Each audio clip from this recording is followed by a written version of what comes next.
Terima kasih Pak Ketua yang saya hormati, pimpinan dan anggota Banggar. Saya hormati Ibu Menteri Keuangan beserta jajaran, Bapak Menteri Kepala Bappenas yang saya hormati, dan Gubernur BI beserta tim yang saya hormati.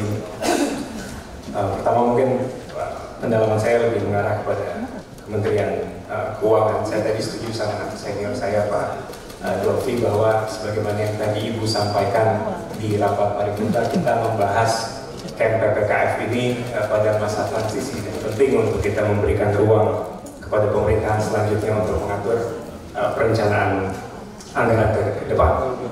Bedanya saya nggak mau menebak-nebak apakah ini adalah presentasi camp PPKF Bu Menteri yang terakhir, karena Ibu punya reputasi making a comeback di kesempatan yang sebelumnya.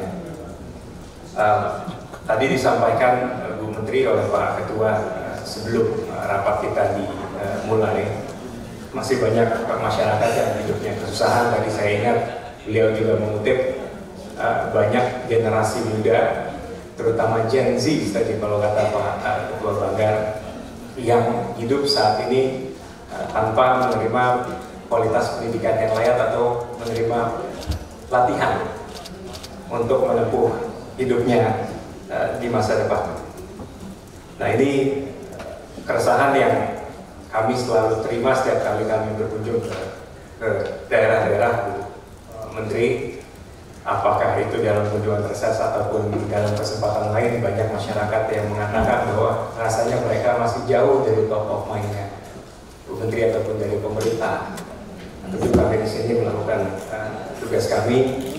Yang menjadi khawatiran adalah kalau tali silaturahmi sudah agak renggang, takutnya bisa mengarah ke defisit kepercayaan dari publik kita Bu Menteri. Tapi pertanyaan saya intinya mengarah kepada poin 7 tadi, pidato respon Bu Menteri di paripurna, yaitu terkait dengan Indonesia Emas 2045.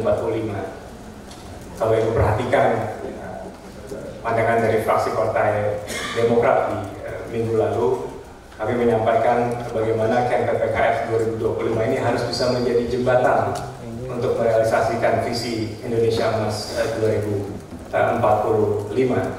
di mana Indonesia menargetkan Human Capital Index di 0,73 atau level produktivitas dari setiap penduduk kita bisa mencapai 73% dari kapasitas ideal. Artinya apa?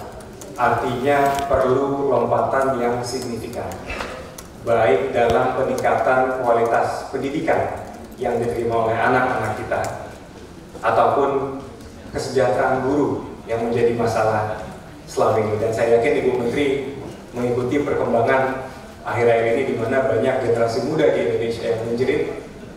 Mereka ingin sukses, mereka ingin maju, tapi merasa digagalkan oleh negaranya karena biaya pendidikan yang terlalu tinggi.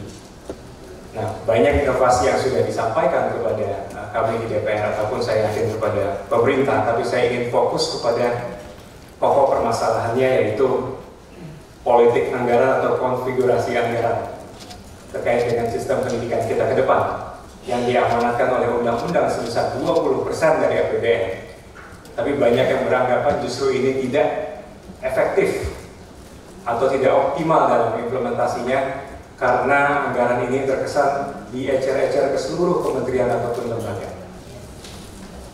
Ini aspirasi yang disampaikan oleh kami, kredit tentu kepada Komisi 10, tapi saya yakin ini concern dari kita semua sebagai anggota DPR. Jadi pertanyaan saya, mengingat visi yang tadi Bu Menteri sampaikan di poin ke-7 Bu Menteri di paripurna terkait dengan visi Indonesia Emas, dan mencermati permasalahan terkait dengan spesifik konfigurasi atau politik anggaran di sistem pendidikan kita yang masih perlu kerja keras untuk bisa kita improve, saya meminta pandangan Bu Menteri ke depan dalam masa transisi seperti ini.